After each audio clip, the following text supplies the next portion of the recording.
Scone, Hi. how you doing? Welcome in. Thank you so much for jumping on the podcast and talking to me. We have to address the elephant in the room, and that elephant is that you are how do I refer to you? A cartoon avatar of a person. So the technical term, I guess, is Vtuber, which Right. is essentially a virtual YouTuber, or in my case, a virtual content creator. It's just Perfect. someone who prefers to be an avatar and not have their camera on, Okay, I guess. interesting. This is something that I have only kind of recently become aware of, to be honest with you. I know there's quite a few people doing it. There's some very, very big streamers in this space. But the first time I became aware of it is a friend of mine was just kind of playing with the software to do it. I usually start a lot earlier on in people's journeys and where they come with gaming, but I'm fascinated by this. What what was the first of all, what made you make the decision to say I don't want to be on camera in like my physical form, I guess. But was it a decision between I don't want to be on camera in my physical form, but I do want some kind of representation? Was that the decision that you made? It's weird. I guess I grew up never wanting like photos of me taken. Yeah. I've never really wanted to be like center of attention of anything, but Mhm. at the same time, I wanted to be the center of attention of everything. So it's the case of it would have been nice to be a content creator anyway. It was just whether or not I wanted my face to be there or not. And if I can hide that, then I'm happy to hide that. And it's the difference between a lot of people who go to streams, they want to see something that's either Yeah. expressive, it moves, it can talk, and having nothing there can sometimes work for people, as we Mhm. have seen for larger creators, but sometimes it doesn't work. So Yeah. I kind of just mixed everything together and was originally a 3 or 4 pictures put together, and now I'm this. Wow. I, what I found interesting about the when I was watching some of your streams is that it's not just this frame that we're seeing now, but you have a full body avatar that's in virtual spaces. That's even in fact even we attended an event together. I didn't get to speak to you there, but we attended an event together, and I saw in the pictures afterwards, it's actually an avatar, the same avatar in that physical space that you're using to show that you're in physical spaces. So you're constantly using that in lots of different ways, right? It's not just this format that we're seeing now. Yeah, I mean, I take pictures in green screens all the time, so I just pass them on to people and be like, if you want to put me in your photos, here's a green screen of me to do it. So it gives people the opportunity to still have me in their memory photos, or if they want to tweet about, hey, I showed up to Masterclass 6. Yeah, Here is a photo of all of us and a green screen of this one person, because why not? It yeah. also just it when people who don't know what I do look at it, point it out first, because in a room of humans, seeing a bright yellow cartoonish avatar in the corner is really confusing. I loved it though because I wouldn't have even thought to. I completely get the thing of right. I have this creative streak and I want to express myself, but I don't necessarily want everyone on the internet, the whole world, to know my face because you are essentially putting yourself out to potentially millions of people every single day. Um, but I I've would never have seen thought to use it in those in the senses that you have. It's fascinating. I guess the easiest way to put it is I still can go to Tesco's without people knowing who I am. Yeah. So a lot of people who are massive content creators can't go outside, they can't enjoy events that they would like to enjoy because they are swarmed. I'm not that big, but in the off chance that sometime like say maybe it might happen, I would still like to go and live my normal life without someone following me and stalking me the whole time. So Yes. it's also that benefit of I don't look like my avatar. I might sound like my avatar, but I don't look like her, so I can get away with stuff That's like the that. thing. You could be at Tesco's one day and asking someone, "Excuse me, where's the aisle with the pasta on?" And someone will listen and go, "Hang on a second, that's Scone. I know it is." that you might end up in that situation. I'm very lucky. I feel like my voice is very generic, and that's the way that I call it generic is not that I sound boring. I'm pretty sure I don't sound boring, but I could probably get away with being a British girl, just a regular British girl if I wanted to, whereas some people who have more unique voices, so like people who are camless like Corpse Husband or who are VTubers like Iron Mouse, Yeah. can't get away with it because their voice is so distinct, whereas I probably could if I wanted to. So was there ever a consideration of, was it a choice between VTuber or faceless, or was there ever a consideration for you that you might want to put yourself into your content? I mean, I've been on camera in my content before. It's not been in my content since my username became Scone Baloney on TikTok. Yeah. However, it has been on my Twitch and it has been on other people's Twitch content before, just for ease of their content. Mm-hmm. So it's not as if it's a secret. I just rather it wasn't in my content anymore. So one of the best examples of that, which I will say because he needs to be called out for being so awesome, Capri Sun Puppy does 100 streamer challenges in Discords, Mm-hmm. and he requires that people have face cams on so you can prove that you're there the whole time and Yeah. you're not just abandoning it. So Yeah. stuff like that, my face is involved. Just Yeah. people don't often go and find it. Okay, awesome. Well, now we've got that out of the way. We've explained to people why you are appearing as you are.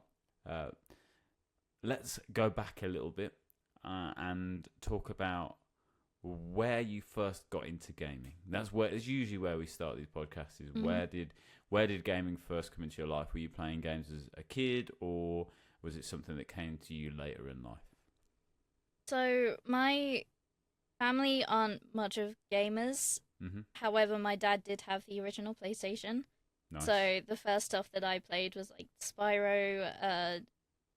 I used to play DDR, the Disney remix, a lot with the the pads that don't work very well on carpet, so you have to kind of stomp your foot on them. Yeah. I basically just grew up with a mixture of different games from that, and just over time, we managed to convince my parents to buy me the DS Lite, then DSi, XL, 3DS, 2DS, and Yeah. we even got a Wii and an Xbox One. We just kept getting new product when we could, Mm-hmm. and it ended up getting to the point where I wanted a PC. So that happened, and then I started streaming after that. So you were on kind of like handheld consoles and doing that kind of thing, and where did the leap to PC come in then? Because I feel like that is for me it was a big leap to go to PC. It felt like a huge leap because there's so many things you have to figure out when you're getting a PC. Why was it that you wanted to move to PC gaming? What was it that attracted you to that? It's more like everyone was moving to PC rather than I wanted specifically to PC. So all of my favorite social games that I used to play as definitely of age child, like Moshi Monsters, Club Penguin, stuff like that, was all PC. Right. So we had a shared PC between me and my sister, but I wanted one of my own. So we got laptops between us. We ended up developing as much as we could. Then I managed to save up and build my own PC. Not for Club Penguin, because that's not exactly around anymore, but also for any games that I seem to miss out on. So I didn't grow up with Minecraft, but now I can play Minecraft. So you built your own your first PC. You built your own first PC? Yes, I did. Okay, I recently went through this process as very, very late, and there was a lot of fear associated with that. Did you have that same fear when building your first PC? Because I got told so many horror stories about people breaking things and snapping things and bending pins and all of that kind of stuff. Were you scared? I guess I never really saw content like that where people were bending CPU pins. They were getting the plastic on the cooler, stuff like that. Yeah. I just kind of went with what I had been told to do from my dad, and also at the time I was doing like a computing course at my college, so I had a rough idea where everything went Nice. anyway. Yeah, I never had that fear. I just knew that if I put it together like Lego, maybe it will work. Yeah. And it did work first time. Yes, I was sure that my computer wouldn't boot. I thought it was just a normal thing that everyone's computer doesn't boot on the first go, and you have to go and figure it out. But mine booted first go, and then obviously you've got all the fun of figuring out how to install Windows and all that kind of stuff. It wasn't as complicated as I thought it was going to be, to be honest with you. Apart from some of the what cables go into where on the motherboard was probably the most harrowing bit for me, and getting all the power cables connected up. So you moved to PC gaming, and you started creating content soon after that, or was that the intention of getting a PC, or was it more just I want to play more of a variety of games? So I'm.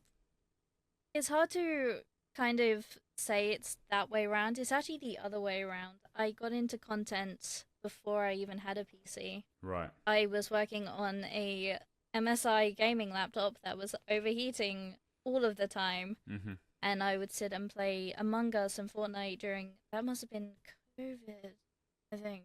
I think my first streams were in November 2020, Right. so around second lockdown.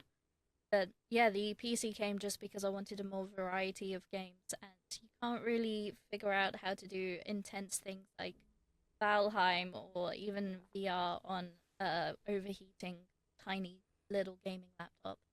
Yeah, that is definitely a challenge. So what made you go into content creation then? Because this is my own experience, is that first of all, I didn't really understand why people watch streamers, which is an odd thing now, because I'm one of those people that is a streamer, and I couldn't really get that whole thing. Obviously, I got into it and started to understand it, and then had this revelation that I could also do that and also create content around that.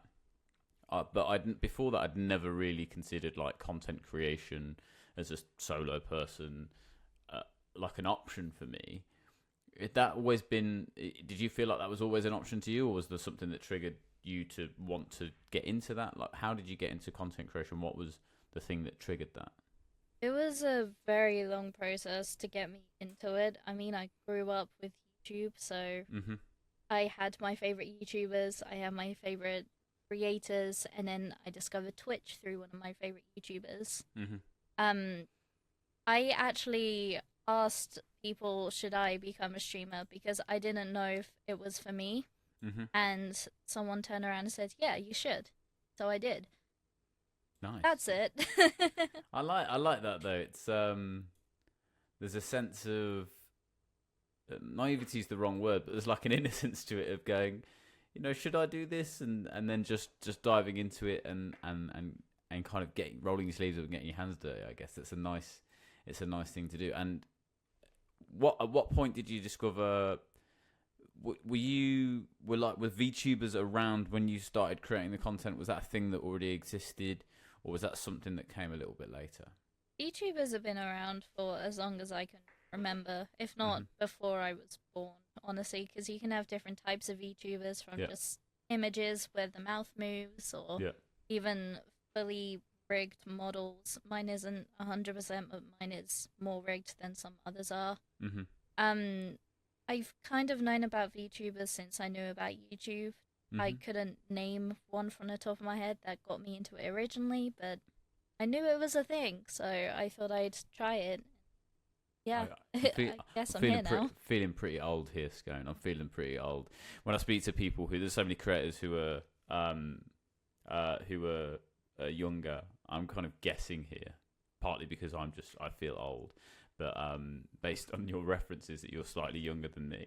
I speak to so many creators who like just grew up with creators as like a core part of their childhood, creators in their current form, like in terms of YouTubers and stuff. And I think I was slightly that was kind of the generation after me. I think I just slightly missed that. So it's always interesting when I speak to people like you who are like, yeah, of course being a creator was an option. Of course, I grew up watching people do that, and I find it a really nice thing that it just feels like it's an obvious option for people now. Whereas I think for me growing up, it just wasn't. It was less of a thing at least. There were clearly people doing it on YouTube, but I wasn't I wasn't aware of them. So it's nice to hear that was just an option for you. I always felt like it's something that I had to discover as I got older, rather than it being in front of me. Does that make sense? Yeah, I think I would say this might make me feel a bit old. Sorry in advance. I discovered watching YouTube in 2014, and I would have been 14 when I first started watching people like Markiplier. So yeah, okay, yeah, okay. That's about the time where I discovered stuff like that. Well, yeah, I mean that. Yeah, you have made me feel quite old. There's no getting around that. And there'll be a bunch of people watch this as well. They'll feel old as well, and we could all be part of that club. But I still think it's amazing to. It's slightly more amazing to me that when I see people who are much younger creating content and putting themselves out there, because it's a scary thing to do, and there's a lot of work, and there's a lot of like a grind that goes behind that just to get stuff done. When you first got into content creation, you mentioned you were doing kind of computer courses and stuff like that, so you obviously had your head around technology to a certain extent, and there's going to be certain technologies that you just grew up with.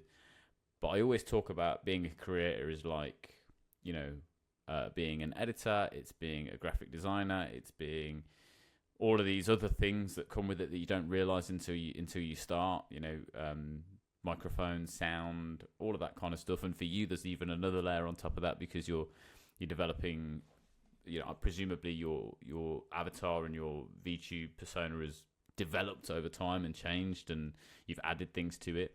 Like, how much of a learning curve did that feel like to you when you first got into it? And did you expect there to be that much that goes alongside creating content?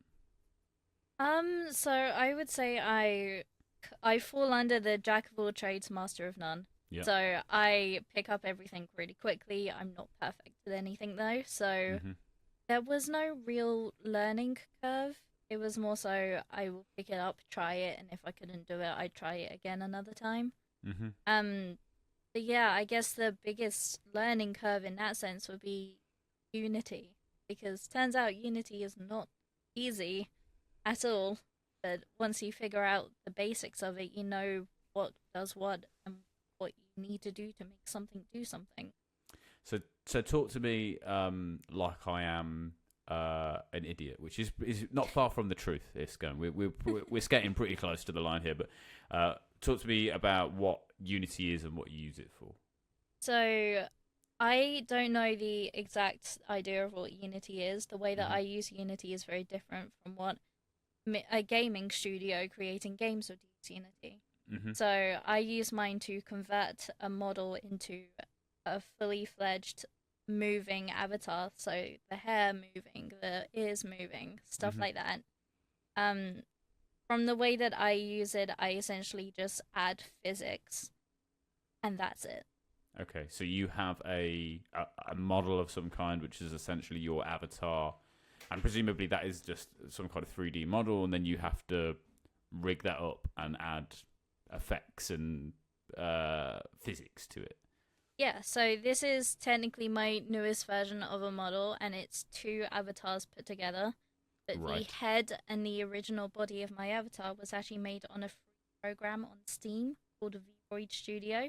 Right, okay. So it is essentially just a base 3D model, and you go and add physics, and then you throw it into VR chat. And it sounds a lot easier than it is, but once you know the steps to do it, you can do it within 20 minutes.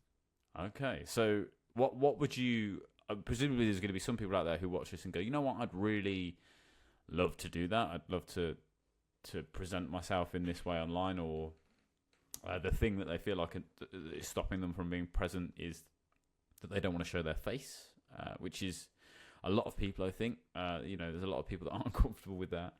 What would you say are the steps that they need to go through, like from getting started to going to going live as a VTuber? What are the steps that you think you should go through, and what resources do you recommend for people doing that? The first thing I will forever tell anyone who wants to be VTuber is don't buy a model until you know what you're doing, because models can be anything from £20 up to a couple £1,000. Wow. They are not cheap, especially if you get them fully rigged, or if you get a base and edit on top of it, it can still be quite expensive. Hmm. You can make free avatars in Steam really easily. Play around and see what you can do, and then once you've come up with something, you just export the file and put it in the program, and it works. You don't have to do any of the extra physics to get a basic thing working. Hmm.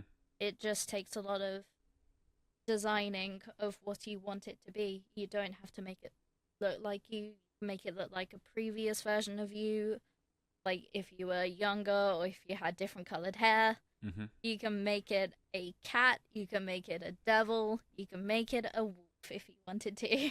But you can do that all for free without even needing to buy anything. And what's the format of that? Is it a kind of, is it like creating a an avatar version of yourself on other programs where it's like, these are the eye shapes, these are the face shapes, these are the, hair colors? Is it as simple as going through and selecting each of the different elements and Yeah, getting that to a position where you want it to be? Is that simple? you're making a Nintendo Me character. Right. It gives you a base. You pick what eyeballs you want. You pick the hair color that you want, and it gives you so many free presets. The only reason why mine seemed more fully fledged out, not this version, but my previous version, which I will send you pictures Hmm. if you would like. But they were literally just taking what it gave me and drawing over it to make it different. Right. You can Okay. make an absolute basic avatar without to consider Procreate or Photoshop. Okay. And do you have a? You've mentioned that your avatar has changed and developed, and this is your latest version. Do you see a continuous progression, and do you see your avatar changing over time, uh, as your physical self will change over time, or do you see yourself as a kind of Peter Pan type figure that just is kind of ageless and remains the same way, or a Simpsons character? Like how do you view that side of it? So my upgrades have basically been from a picture to a GIF to a basic 3D avatar to this. Okay. And it's not been an age thing, it's not been a style thing. It's always been the same bright yellow clothes. The face looks exactly the same Hmm. as even my drawings. It's very similar to this. So even though, yes, there has been development, it still looks the same in one way or another. Hmm. I think And that's what makes it quite recognizable as yeah. well, whereas some people have like 12 different characters and the only thing that's recognizable is their voice. I quite like the thought of that. Not with the same voice though. I of having like different avatars and they're all different kind of. I'm sure somebody's already thought of that and done it. Yes. I People didn't have just thought come of up with that. an original idea. There's a lot of people in, I believe, the VR chat community who will have hundreds of different versions of avatars, whether they've made them or they've borrowed them from Hmm. the game itself, Hmm. that they will act as different characters and then put up full movies on YouTube or Patreon. So it is an entire community of people who will just borrow other people's clothing and avatars and just do whatever they want to it instead of being one specific person. I like that. It's kind of it's almost a role play server type thing. It's that kind of thing. That's exactly what I loved about. I played a bit of Red Dead RP, and I know it's what people love about like GTA RP. That kind of thing is that you can roam around and act as different people and be different people. And I guess it's that thing, but just on a more personal level. I guess on a kind of tighter scale in a smaller community. Amazing. So with your gaming, you went onto PC gaming, and you were already making content. What would you describe yourself in terms of a gamer? Would you describe yourself as a variety streamer? Are you focused in any specific area? Like where do you see yourself in those categories? I feel like if you looked at my content as a whole, it will fall under variety, Hmm. but all of my platforms have a different specific. Okay. Is what I've accidentally developed. So, if you were to go to my TikTok and watch my TikTok streams, I'm most likely playing Beat Saber. Yeah. Which is all of my content on TikTok is very VR surrounded. It will have Beat Saber, VR chat, even just like random dance videos that I've filmed in VR chat. Whereas if you go to my Twitch, you'll more so see this format, and I'm probably playing Fortnite. Right. So even though I'm quite variety overall, I'm not at all variety when you put me into separate boxes. Okay, so was that just and that just is something? Did you find that certain content was working better on certain platforms, and that's how you split it out, or was it just an accidental thing that developed over time? Both.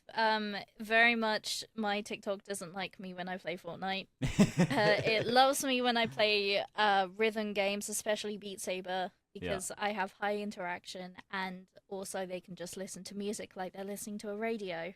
Yes.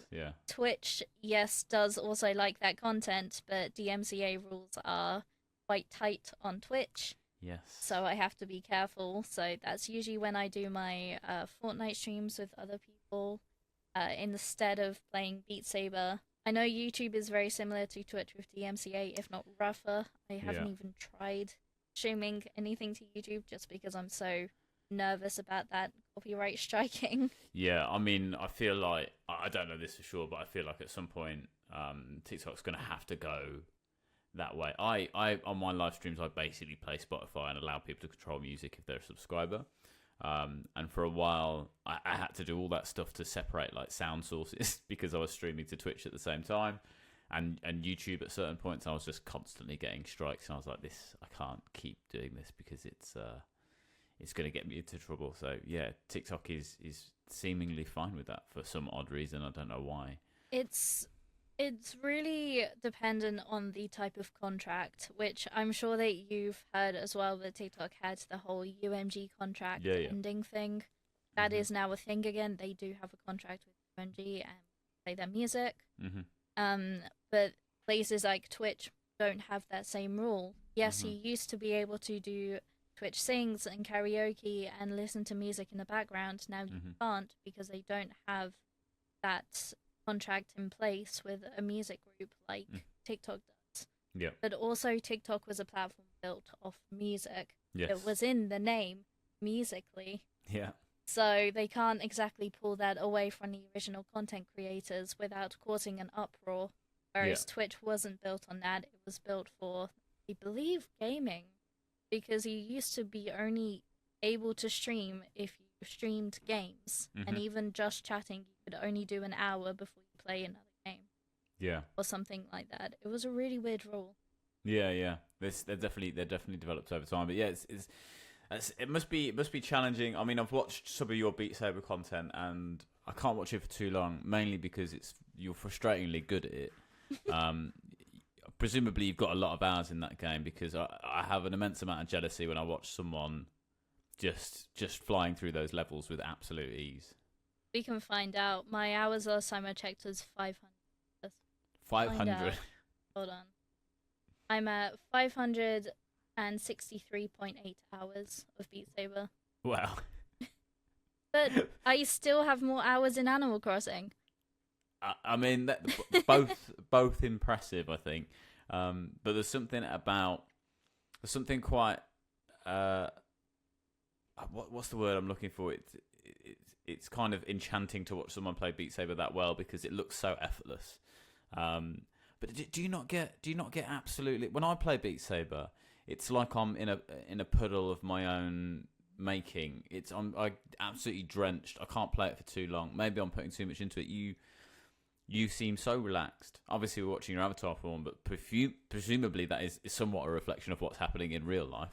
There's another reason why I'm a VTuber when I play Beat Saber, and it's because I do get wet. I'm not gonna lie, it's disgusting how gross and sweaty I can get. I'm not used to anything high stamina, but at the same time, I worked in customer service for multiple years. I have stamina. Yeah. It's just a different form of how, like, the amount of people that I look at watching their streams, playing Beat Saber, people like Tigress, and I'm like, how are you not sweating right now? Because they also have studio lights, and I just have my VR. But it's, yeah, I mean, don't get me wrong, it looks nice and effortless. It's really not. It's really hard work, especially because the way that I do it, I try to implement a lot of dancing, so it's not standstill and boring to watch from that perspective. Yes, exactly. Because I feel like so many people play Beat Saber and they just stand there and move their arms hoping for the best, and I actually move to the song to try and provide that extra entertainment, and I think that's why people like what I do. And do you think that helps with? Do you think it helps or hinders? Is it harder to do it with movement and rhythm, or do you think that helps with getting better scores? It's very 50-50 because, yes, it helps because you can move left and right where you need to for where the notes are, but it's also very difficult when you're dancing around and your accuracy is obviously not as good as what it could be. So, yes, your score might be higher from hitting more notes, but your score also might be lower because the accuracy is. Yeah, I mean, my Beat Saber experience is basically missing something, panicking, and it all going downhill from there. I think I just don't think I panic too much. If I miss one thing, it's all over for me. It all comes tumbling down from there. I used to be like that, but you kind of discover that, especially on the faster maps, once you develop into playing hard or expert, or even expert plus, if it goes up, it must come down.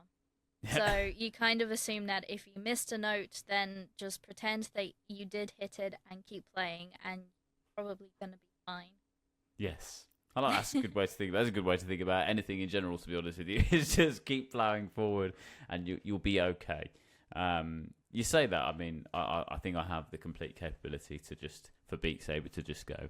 You know what? This one's not for you. Let's stop here and make me start all over again.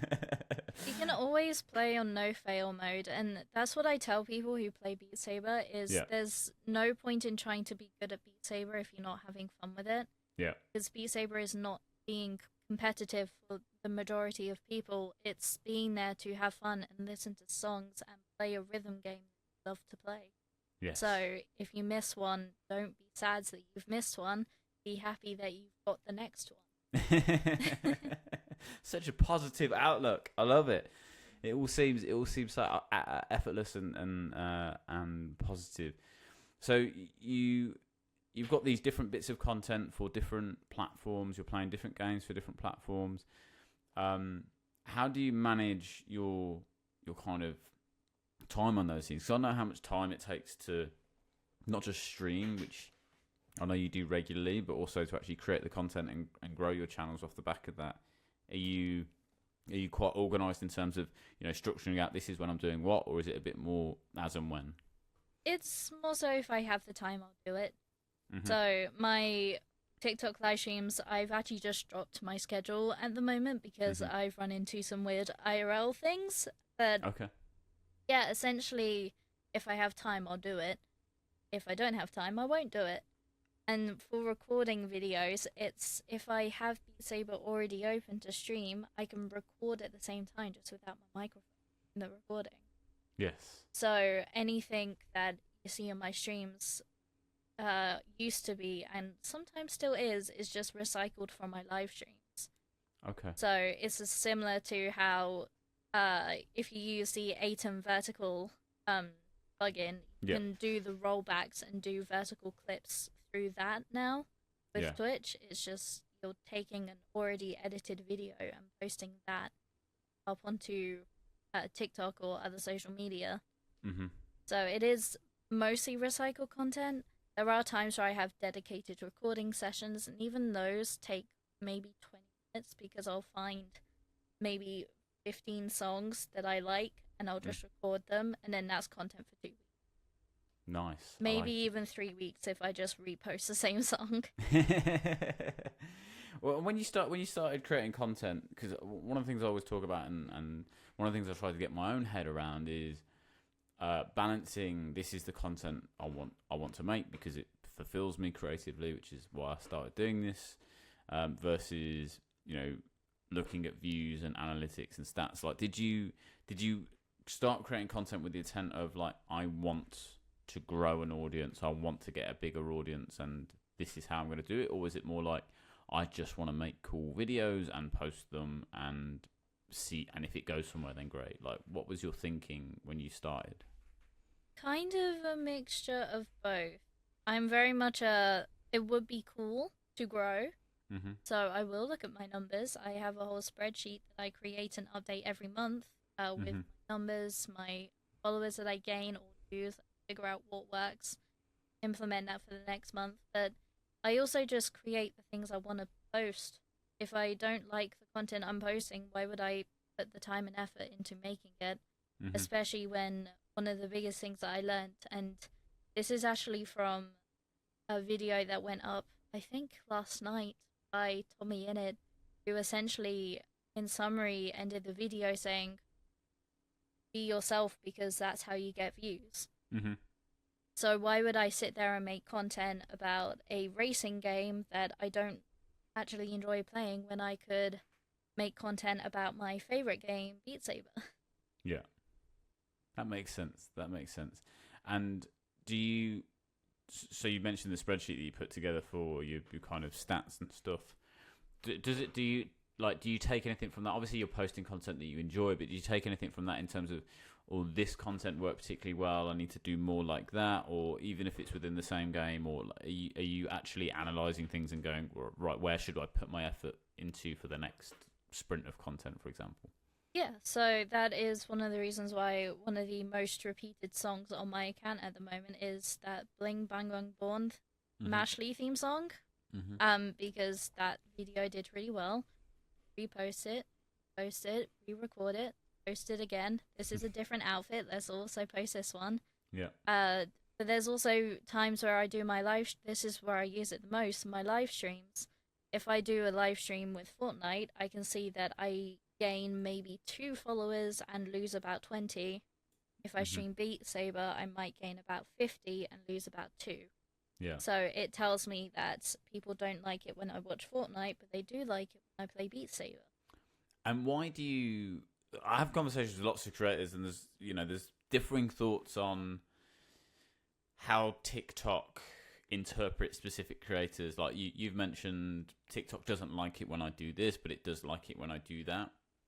Do you think that is you training the algorithm on what works for you, or do you think it's the algorithm? Like, what way round do you think that is? It's just, do you think because you've seen success with Beat Saber, that's why it pushes Beat Saber, or do you think it, like, where do you think that information's coming from? Do you think it's you training the algorithm, or the other way around? It's I don't know, because a lot of the time I can post Beat Saber videos and I might be in that 200 view bucket, and then sometimes I'll post a video and it will get 20,000 views. Mm-hmm. It's really finicky to figure out what TikTok enjoy, because yes, I can see on my analytics that Fortnite doesn't do well, but sometimes Beat Saber doesn't do well, and sometimes VR Chat does very well, and sometimes it does terrible. It's also very much a mixture of what's trending and also vary on views as well. Because I'm sure you've heard the Pedro song all over your TikTok For You page, or you've heard another version of Renegade, or just something that is blown up out of nowhere. Yeah. That's the stuff that ends up getting the most views because people are liking that stuff, so it's going to push that stuff. Yeah. So it's, even though I can be like, yeah, TikTok doesn't like Fortnite, it might like Fortnite for someone else. Mm-hmm. It just doesn't like it for me. But also, it doesn't like when I try a trend, but it does like when other people try a trend. Well, that was what I was going to ask you, is like, are you... I think personally, I treat this as an art form, right? There's a bit of science mixed in there, for sure, right? There's some science, but it feels to me like content creation is an art form, right? And that means there is no formula. So the same thing for you doesn't work for me, and the same thing for me doesn't work for you.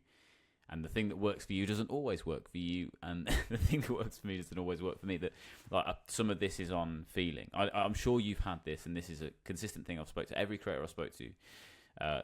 I did this video and it took me 2 minutes and it blew up, and this video that I spent 4 hours on did nothing, and it's often the things that you least expect, and often the things that are not your favorite thing that perform better. Is that an experience that you've had specifically on TikTok? I've had it where, yeah, the least edited videos are the ones that get the most views, but I've also had it the opposite.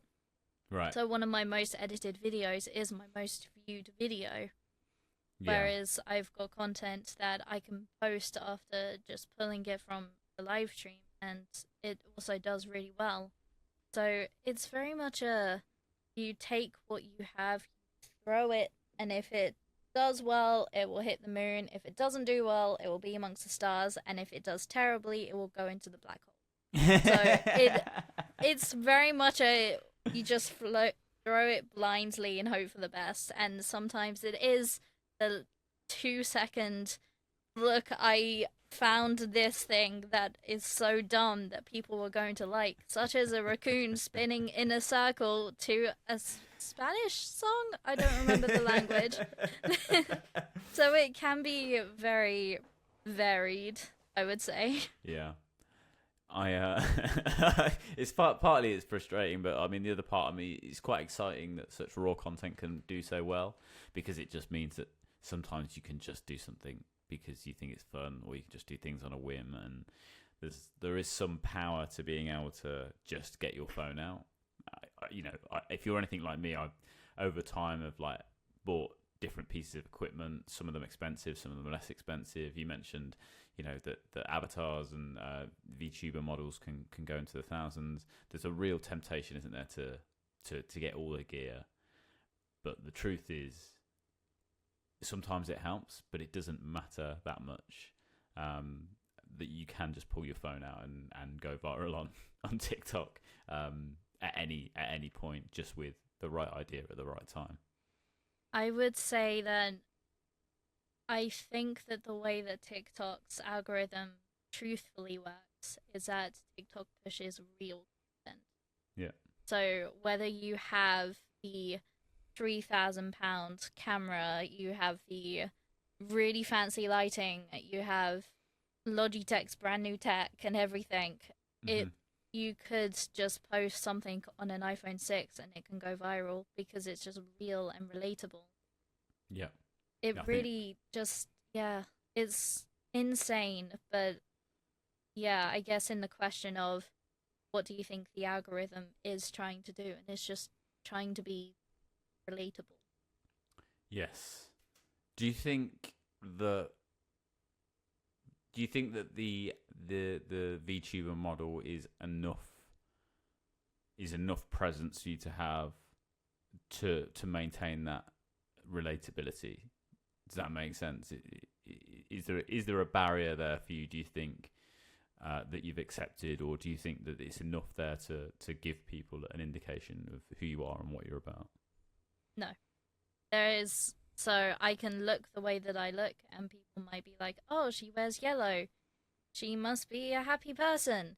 But if you take a deep dive into what I do content-wise, the relatability comes to the fact that I don't sugarcoat when I'm bad at a game. I don't sugarcoat that sometimes people are mean and I talk to them that they're mean.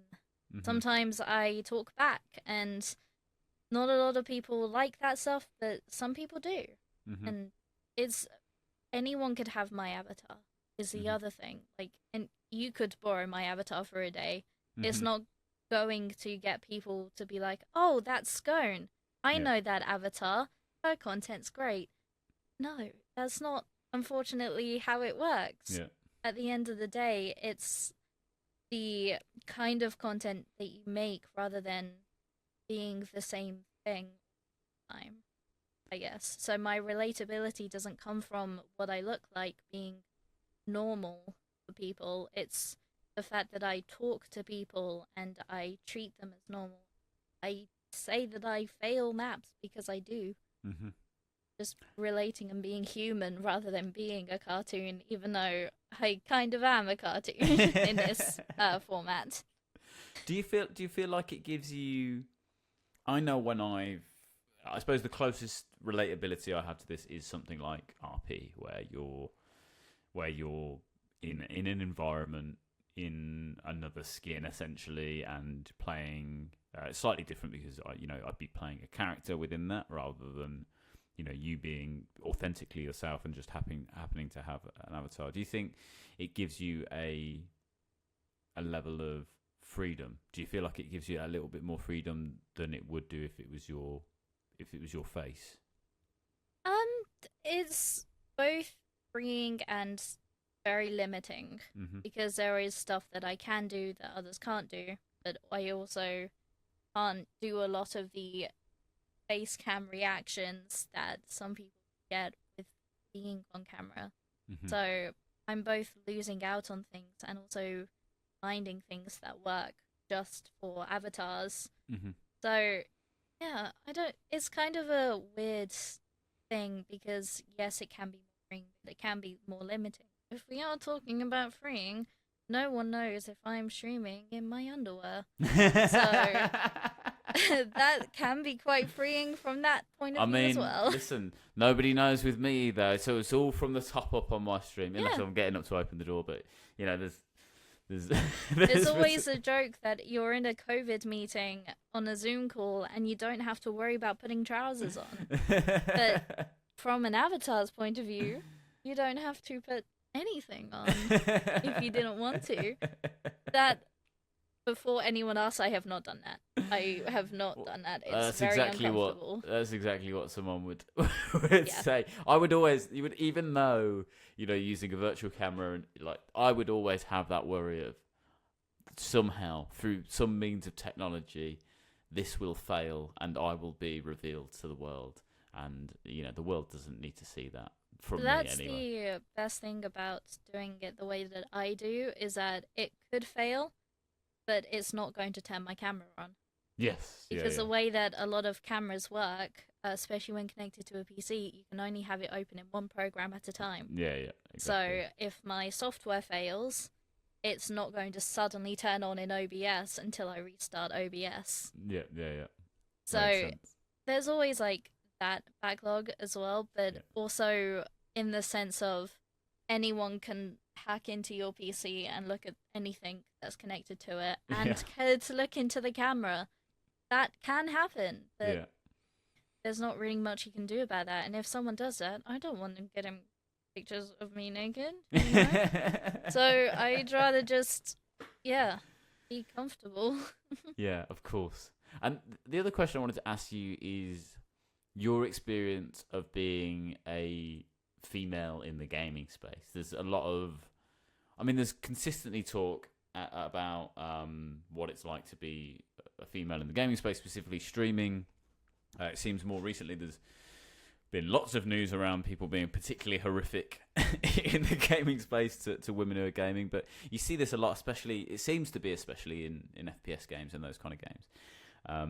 But there does seem to be a vulnerability that you have as a female on streaming that some people are just awful. There's a couple of content creators in the gaming news space that I follow closely, who are female streamers, and if I ever go into their live stream, there's some people that are just awful. I just wanted to get an idea of what your experience is being a female gamer. And you do have your pronouns on your on your email, thankfully. So I'm asking the right question here. No, that's fine, and it's always fair to ask as well. Yeah, it's one of them things that I can sit here like any other female gamer and be like, yeah, I don't play Valorant anymore because they upset me so much. Yeah. Because I don't play Valorant anymore, and that's one of my favorite games. Mm. Because if I enter any public lobby and talk, that's it. I'm either kicked out or I'm berated. Yeah. But there's always, the way that it's different for me is the amount of comments I get being like, oh, you're just like a teenager boy in his mum's basement and no one would ever know because there's no proof that I'm a female other than the fact I use a femme-presenting avatar. So I get it from some people's perspective, but also from an avatar's perspective, it's definitely a more of a grey area. That was kind of so you're getting the other side of it where people are questioning who you are, and the amount of AI comments I get is unreal. But it's AI or you're a old man or a teenage boy. There is no real in between from that. So yeah, the only thing I can do is be like, well, I'm not.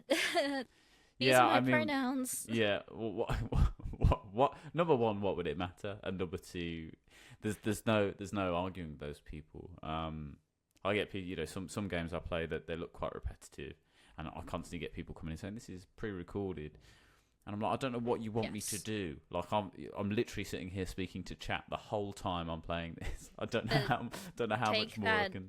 take that pre-recorded comment and then have an avatar. You can't prove at all because any avatar can be pre-recorded or Yeah, even could be a computer generated thing and there's yeah, nothing I can do about it. With like a real person, you can ask them to go get a bottle of ketchup and eat it, and yes, that will prove that you're a real person and you're reading chat and you're doing things live. yeah, I can't do that. There's no way to prove that I can eat the bottle of ketchup. yeah, So yeah, it's very much a I can relate to a lot of different scenarios, but I also have a very weird area of VTuber owned scenarios. And I'm yeah. sure if you asked any VTuber, have you been told that you're a boy today? The Hmm. answer is always going to be yes. Yeah. It's that was what was interesting to me, is that is that experience significantly different, because I guess online, regardless of your pronouns or how you identify, people are going to assume and comment one way or the other regardless. So I guess in some ways it's good, and in some ways it's bad. It seems to be there seems to be a lot of kind of 50-50s on the avatar front, of going, yes, there's good things about it like this, but there's also drawbacks like this. Do you think on balance that you are still happy with your decision to go down this route and stick with it? I'm definitely happy, and I would forever stick with this. I don't like my face being on camera. I'm not comfortable in my own skin, and that's just a whole nother thing.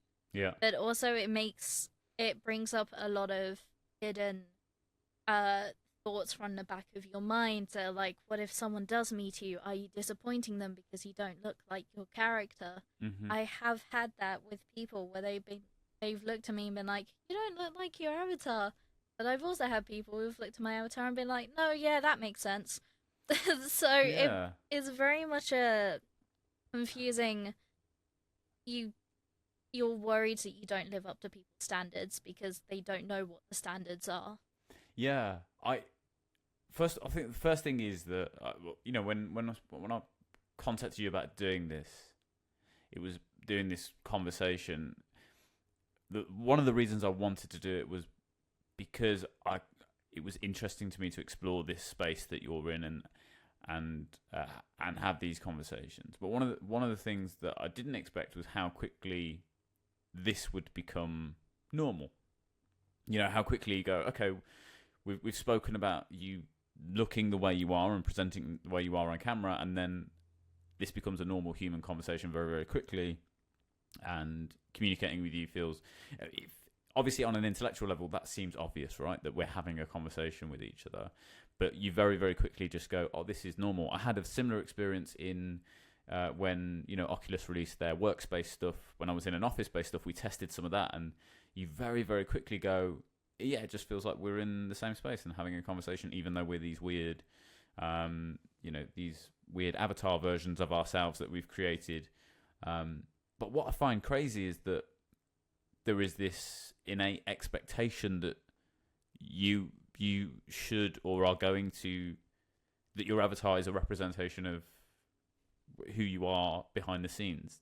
I don't know why that is an innate thing, because like you said, you could be a wolf, you could be if you were a more removed avatar from a human, for example, if you were a wolf, or you were I don't know, whatever that might be, an alien, would people still expect that it was a representation of what you look like in real life? I don't think they would.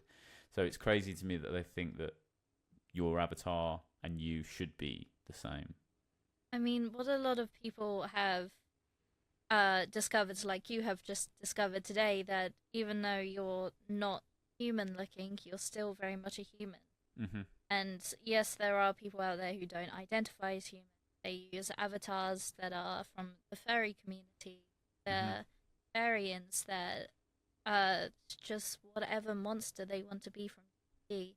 Hmm. Um, but we're all just people. Hmm. And when it comes to conversations like this, you've probably never, you might have spoken to a VTuber before. I don't know you. But maybe you've never spoken to one before. And the aspect that some people have is like, oh, I'm speaking to what could just be another brick wall Hmm. of like, this isn't a real person. How do I act around them? Actually, you just act like a person. And Yeah. we appreciate that.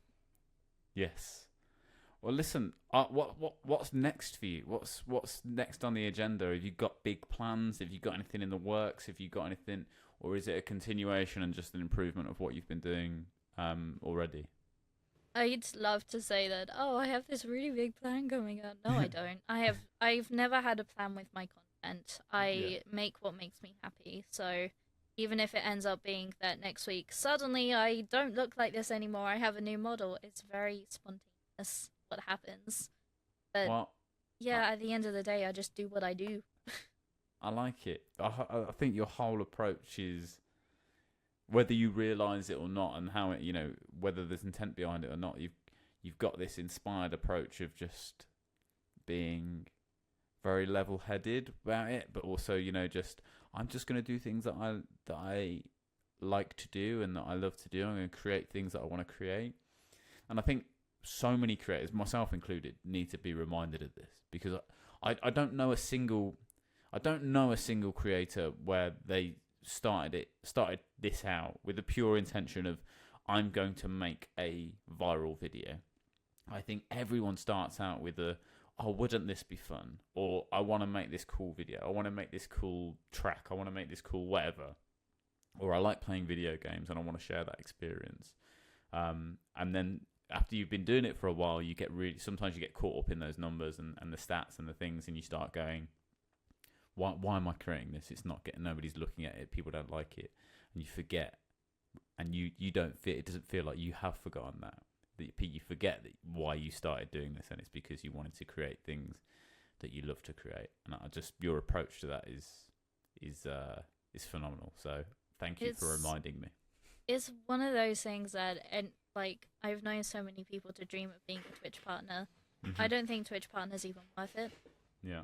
Just because, like, the one thing that I said is I want to be a Twitch partner for emotes. Don't need that anymore. They gave us more emotes as affiliates. But also, the way that I think about it is, even if there is 3 people watching me versus 75 people watching me on average, a room where 3 people are staring at you is still a big room where people are watching you.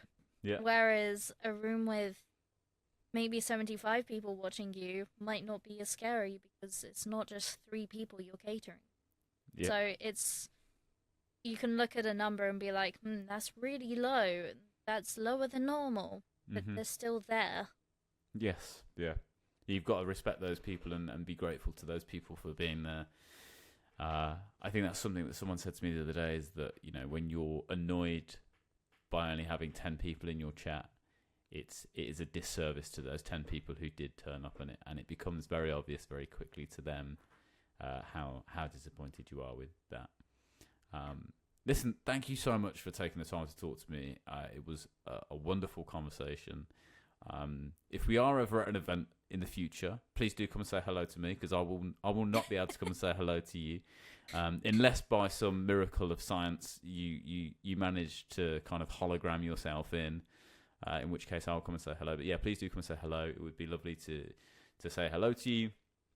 And yeah, thank you so much for taking the time and for reminding me why we do this. I appreciate you.